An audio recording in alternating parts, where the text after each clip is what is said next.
வணக்கம் நண்பர்களே. இந்த வீடியோவில் நாம் என்ன ஒரு பயங்கரமான விஷயத்த பார்க்க போகிறோம் அப்படின்னு சொல்லிட்டு பார்த்தீங்கன்னா, சரண் ராஜா கிட்ட பிகேன் வுட்ஸ் நேயர்கள் வந்து இன்டர்வியூ எடுக்கும்போது அவங்களே உண்மையிலே அதிர்ச்சியில் ஆழ்ந்திருக்கிறாங்க. அப்போ சரண் ராஜா கிட்ட இருந்து வெளிப்பட்ட சிரிப்பை பார்த்து இன்டர்வியூ எடுக்க வந்தவரே ஒரு நிமிஷம் திடுக்கிட்டு போய் நின்றுருக்கிறாரு. என்ன இப்படி சொல்கிறீங்க அப்படிலாம் கேட்டிருக்காரு. அதை பற்றி தான் இந்த வீடியோவில் இந்த அதிர்ச்சிகரமான சம்பவத்தை பற்றி நம்ம டீட்டெயிலாக பார்க்க போகிறோம். வீடியோக்குள்ளே போகிறதுக்கு முன்னாடி நீங்கள் நம்ம சேனலுக்கு புதியவராக இருந்தால் மறக்காமல் நம்ம சிபி ட்ரெண்டிங்கை சப்ஸ்கிரைப் பண்ணி ஃபாலோ பண்ணிக்கோங்க. வாங்க வீடியோக்குள்ளே போகலாம். சூப்பர் சிங்கர் சீசன் 11ஓட ரன்னர் அப்பான சரண் ராஜா கிட்ட இப்போ நிறைய பேர் வந்து இன்டர்வியூ எடுக்க ஆரம்பிச்சிட்டாங்க. நம்ம கலாட்டா பிகேன் வுட்ஸ் அந்த மாதிரி சொல்லிட்டு எல்லா சேனல்ஸ்லேருந்தும் இப்போ இன்டர்வியூ எடுக்க ஸ்டார்ட் பண்ணிட்டாங்க.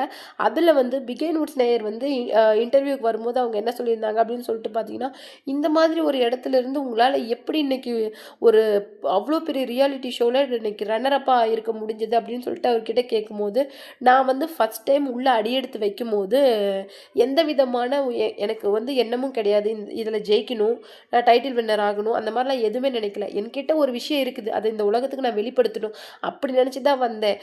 என்னால் முடியுமா முடியுமா முடியுமா அப்படின்னு சொல்லிட்டு நான் ஆடிஷன் போகும்போது யோசிச்சிருந்தேன்னா கண்டிப்பாக நான் உள்ளே போயிருக்க மாட்டேன், வெளியில் வந்திருப்பேன். என்கிட்ட ஒரு விஷயத்த நான் அதை தைரியமாக பாடலாம், எனக்கு பாட தெரியும், அதை பாடலாம், என்ன ஆகுதோ அப்படிங்கிறத நான் யோசிக்கிறது கிடையாது. அப்படி நினச்சிட்டு தான் நான் ஆடிஷனுக்குள்ளே வந்தேன். ஆடிஷனில் செலக்ட் ஆனேன். அதுக்கப்புறமேல் ஃபினாலே வரைக்கும் நான் ஷார்ட் லிஸ்ட் ஆனேன். அதெல்லாம் இன்னொரு பக்கம் இருந்தாலும் இது வந்து ஒரு கடவுளோட சித்தம் அப்படின்னு தான் நான் நினைக்கிறேன். ஏன்னா என்னை விட அங்கே நிறைய பேர் அந்த ஆடிஷனில் கலந்துக்கிட்டாங்க. என்னை விட நிறைய திறமையானவர்களுக்கும் இருக்கிறாங்க. கிட்டத்தட்ட ஒரு பெரிய பெரிய மியூசிக் டைரக்டர்ஸ் கிட்ட அவங்களே கூட டைரெக்டாக நிறைய பேர் அவங்கக்கிட்ட ட்ரெயின் ஆகியிருக்காங்க. அதுவே எனக்கு நல்லா தெரியும். ஆனால் அந்த மாதிரி இடத்துல எந்த விதமான ஒரு சின்ன வயசுலேருந்து சாதகம் பண்ணுறது அந்த மாதிரிலாம் எதுவுமே கிடையாது. இப்படி இருந்து வந்த ஒரு ரிமோட் வில்லேஜ் பார்த்தீங்களா, எங்கள் உள்ளே வரும்போது உங்களுக்கு கண்டிப்பாக சிக்னல் கூட கிடைச்சிருக்காது. அந்த மாதிரி ஒரு ரிமோட் வில்லேஜ் தான் இது. இந்த மாதிரி இடத்துல இருந்து தான் நான் வந்து அந்த சூப்பர் சிங்கருக்கு பார்ட்டிசிபேட் பண்ண போனேன். போன அன்னைக்கே நான் ட்ரெயினில் என்னுடைய பேக்கை தொலைச்சிட்டேன். என்னுடைய நண்பர்கள் கொடுத்த அந்த ஊக்கம், தைரியம், உதவித்தொகையினால தான் நான் வந்து அந்த ஆடிஷன்லேயே ட்ரெஸ் வாங்கி எல்லாத்துக்கிட்டையும் கேட்டு அந்த இடத்துக்கே போனேன். ஏன்னா அந்த இடம் எங்கே இருக்குன்னு கூட எனக்கு தெரியாது. அந்த இடத்துக்கு வந்து நான் ரீச் ஆகினேன். அதுக்கப்புறமேலு ஆடிஷனில் கலந்துக்கிட்டேன். நான் வந்து அதில் ஷார்ட் லிஸ்ட் ஆனேன். அப்புறம் எனக்கு உள்ளே கூப்பிட்டாங்க. நான் வந்து ஒவ்வொரு இதுலேயும் கலந்துக்க ஆரம்பித்தேன். அப்பையில் இருந்து எனக்கு மிஷ்கின் சார் வந்து எனக்கு ஒரு கடவுள் மாதிரி. எங்கள் மொத்த குடும்பத்துக்கே அவர் ஒரு கடவுள் மாதிரி. எனக்கு இளையராஜா சார் எப்படி ஒரு நம்பிக்கை, தைரியம், ஒரு இன்ஸ்பிரேஷனோ அதே மாதிரி நம்ம மிஷ்கின் சார் வந்து எங்களுக்கு ஒரு கடவுள் மாதிரி. அவர் இல்லைன்னா கண்டிப்பாக நாங்கள் இல்லை. அவர் பண்ணின உதவிகள், அவர் கொடுத்த அந்த எங்களுக்கு கொடுத்த அந்த ஒரு ஊக்கம், அதெல்லாம் நாங்கள் வந்து என்ன சொல்கிறதுனே தெரில. அவர் யாருன்னு தெரியாது, நாங்கள் யாருன்னு தெரியாது. எங்கிருந்தோ வந்து எங்களுக்கு அவர் வந்து ஒரு குழந்தைக்கு, சின்ன குழந்தை வந்து இப்போது தவழ்கிற குழந்தைய கைப்பிடிச்சு நடக்க வச்சா எப்படி இருக்கும், அந்த மாதிரி அவர் வந்து எங்களை பண்ணினாங்க. இன்னும் எங்கள் அம்மா கிட்ட கேட்டிங்கன்னா என்ன சொல்லியிருப்பாங்க, அவர் கடவுள் தான், எங்கள் குடும்பத்தோட குலசாமி அப்படின்னு சொல்லிட்டு சொல்லுவாங்க. ஏன்னா அந்த அளவுக்கு மிஷ்கின் சார் வந்து எங்களுக்கு பண்ணின உதவிகள், இது வரைக்கும் பண்ணிகிட்ருக்கிற உதவிகள் வந்து உண்மையிலே கூட பிறந்தவங்க, சொந்தக்காரங்க கூட அந்த அந்த உதவிகளை பண்ண மாட்டாங்க. அந்த மாதிரி ஒரு உதவி தான் மிஷ்கின் சார் வந்து எங்களுக்கு பண்ணியிருந்தார். நான் அப்புறம் அப்படின்னு சொல்லியிருந்தாங்க. அப்புறமேல் பேசிகிட்டு இருக்கும்போது, நீங்கள் யூஜி எங்கே படிச்சீங்க அப்படின்னு சொல்லிட்டு கேட்கும்போது, நான் வந்து யூஜி படிக்கும்போது எனக்கு ஆஃப் டே தான் காலேஜ். நான் ஆஃப் டே வந்து இந்த மாடு இதெல்லாம் ஓட்ட ஆரம்பிச்சிருவேன். ஆனால் நான் ஒரு தடவை இங்கேருந்து சூப்பர் சிங்கருக்கு பார்ட்டிசிபேட் பண்ண போவல, அப்போ வந்து எங்கள் முன்னோர்களோட சமாதியை கும்பிட்டுட்டு தான் போவேன். அந்த சமாதியில் தான் நிறைய நாள் வந்து நான் மாடு ஆடெல்லாம் அப்படியே அந்த பக்கம் மேய்ச்சலுக்கு ஓட்டி விட்டுட்டு நான் போய் அந்த சமாதி மேலே படுத்துக்குவேன். என்னடா சொல்கிற, சமாதியில் படுத்துக்குவியா அப்படின்னு சொல்லிட்டு கேட்டால், நல்ல தூக்கம் வருங்க்கா. எனக்கு வந்து எங்கள் வீட்டில் தூக்கம் வரதை விட அங்கே ஒரு நிம்மதி இருக்குங்க்கா. அது உங்களால் அது புரிஞ்சிக்க முடியாது. என்னடா சொல்கிற, சுடுகாட்டில் போய் தூங்குறத நிம்மதின்னு வேற சொல்கிற அப்படின்னு சொல்லிட்டு கேட்டதுக்கு, அது எங்களுடைய முன்னோர்களோட சமாதிக்கா, நாங்கள் அது சாமியாக தான் நினைக்கிறோம், சமாதியாக நாங்கள் பார்க்கல அப்படின்னு சொல்லிட்டு சொல்லுவாங்க. அதுக்கு அந்த வெட்டியான் கூட ஒரு நாள் வந்து சொல்லுவார், கண்ணு இப்பெல்லாம் நீ அந்த பக்கமே வரதில்ல, அந்த சமாதியிலேருந்து ஏதோ சத்தம் கேட்குதுன்னெல்லாம் வந்து சொல்லிட்டு போவாங்க. எங்கள் அம்மா கூட என்னடா இப்படி அப்படின்லாம் சொல்லுவாங்க. ஆனால் நான் வந்து அதை சாமியாக தான் நினைக்கிறேன். அது மேலே படுத்து தூங்கும்போது எனக்கு ஒரு நிம்மதியான தூக்கம் வரும் பார்த்தீங்களா, அது வந்து அந்த நிம்மதி வந்து எங்கேயுமே கிடைக்காது. எங்கள் ஊரில் இருக்கிற அந்த தண்ணி, வயல், இந்த ஆடு மாடு எல்லாத்துக்குமே நாங்கள் ஒரு பேர் வச்சு தாங்க கூப்பிட்டுக்குவோம். எங்க மனுஷங்க மாதிரி, எங்க வீட்டோட ஒண்ணு தான் இது. அப்படின்னு சொல்லிட்டு ரொம்பவும் வெள்ளந்தியா பேசியிருந்தாரு.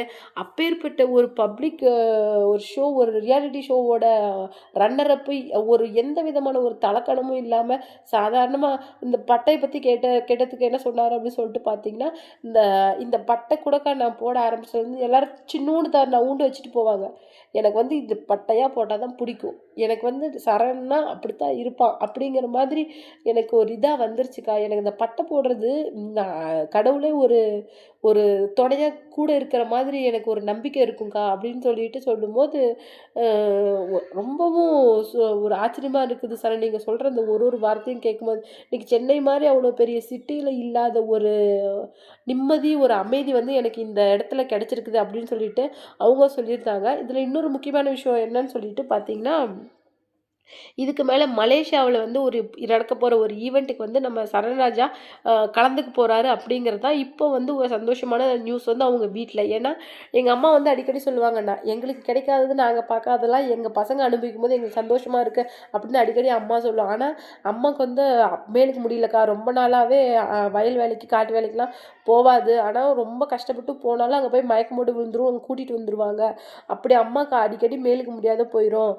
ஆனா நான் போறேன், நான் பார்க்குறேன், நான் அனுபவிக்கிற எல்லா விஷயங்களையும் எங்க அம்மா என் கூட இருந்து பார்க்கணும். அதுதான் என்னுடைய பெரிய ஆசையே. எங்க அப்பாவுக்கு வந்து இது எல்லாத்த விட ஒரு பெரிய ஆசை என்னன்னு தெரியுமா? நான் ஒரு பேராசிரியர் ஆகணும் அப்படிங்கிறது தான் என்னுடைய அப்பாவோட ஆசை. ஒரு நாளாவது அந்த நாற்காலியில நான் போய் உட்காந்துட்டு வந்துரணும் அப்படின்னு தான் எங்க அப்பா என்ன சொல்லுவாரு. நான் வந்து ஒரு நாளாவது அங்க போய் உட்காந்து அந்த வேலை பண்ணி சம்பளத்த வாங்கிட்டு வந்து எங்க அப்பா கையில குடுக்கணும் அப்படிங்கிறது தான் என்னுடைய பெரிய ஆசை. எங்க அம்மாவே நல்லா பாட்டு பாடுவாங்கக்கா. எங்க அம்மா பாட்டுல குழந்தைங்களே தூங்கி போயிரும். அந்த அளவுக்கு அம்மா பாட்டுல வந்து ஒரு ஒரு அவ்வளோ ஒரு ஈர்ப்பு இருக்கும். அம்மா பாடி, பாடி நான் நெறைய கேட்டுருக்கேன். என்ன விட எங்க அம்மாவுக்கு இளையராஜா பாட்டுனா ரொம்ப பிடிக்கும். இளையராஜான்னா இப்போ இளையராஜா சார்னா எங்க அம்மாவுக்கு உசுரு. ஒரு தடவ நான் அவர மீட் பண்ணும்போது எங்க அம்மாவ கூட்டிட்டு போய் காமிக்கும்போது, எங்க அம்மா உண்மையிலேயே அங்கேயே கண் கலங்கி அழுதுட்டாங்க. அவங்கள சமாதானப்படுத்தி கூட்டிட்டு வரதுக்குள்ளயே போதும் போதும்ன்னு ஆயிப்போச்சு. எங்களுக்கு வந்து சொந்தக்காரங்கலாம் பெருசா கிடையாதுக்கா. இருக்கிற சொந்தக்காரங்களும் ஒழுங்கா பேச மாட்டாங்க. ஆனா, இந்த ஷோக்கு போயிட்டு வந்ததுலேருந்து இப்ப எல்லாமே பேசுறாங்க அப்படின்னு சொல்லிட்டு சொல்லியிருந்தாரு. அது வந்து அவங்க பண்றாங்க, பண்ணல. ஆனா, நாங்க எதுவுமே இல்லாதப்ப எங்கள அவங்க கண்டுக்கல. இப்போ வந்து பேசுறது வந்து கொஞ்சம் ஒரு மாதிரி மனசுக்கு தர்ம சங்கடமா இருக்குது. இன்னொரு விஷயம் இந்த பணம், இந்த ஆடிஷன் நான் போறது, வர்றது எல்லாமே பார்த்துக்கிறது என்னுடைய ஃப்ரெண்ட்ஸ் தான். நான் ஒரு நாள் கூட என்கிட்ட கணக்கு வழக்கு கேட்டதில்ல. எடுத்து செலவு பண்ணுங்கடான்னு சொன்னா கூட அவங்க செலவு பண்ண மாட்டானுங்க. ஏன்னா, என் எ எனக்கு என் வாழ்க்கையில அப்பா, அம்மாவ எப்படி இந்த கடவுள் குடுத்தாரோ, அதே மாரி தான் எனக்கு என்னுடைய ஃப்ரெண்ட்ஸ குடுத்தாங்க. இன்னைக்கு அவங்க இல்லைன்னா என்னுடைய இந்த ஆடிஷனுக்கு பிள்ளையார் சொல்லி போட்டதே அவிங்க தான். அவங்க இல்லைன்னா நான் இல்ல அப்படிங்கிற அளவுக்கு தான் என்னுடைய வாழ்க்கை இருக்குது.